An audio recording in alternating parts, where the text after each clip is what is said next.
знаете, кто такая Сайрагуль Саудбай?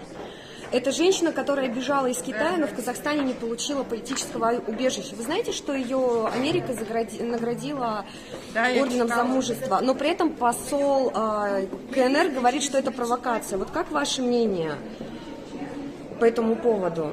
То есть и почему Казахстан не дал политического убежища? Ну, я не знаю обоснования посла какие, но здесь, наверное, каждая страна смотрит со своей позиции, с точки зрения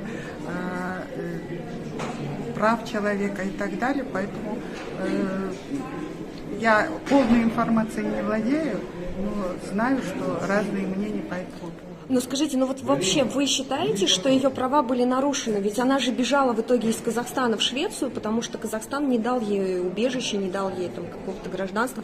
И она потом заявила, что в Казахстане точно так же нарушаются, по-моему. Нет, в Казахстане, я знаю, она долгое время находилась, все возможное ей предоставили, возможность. Ну там какие-то нюансы были, поэтому это вот по линии МИД надо еще информацию. То есть ее права не были, в принципе, у нас Нет, нарушены, вы считаете? она достаточно находилась, все, что какие-то могли условия создать, мы создали.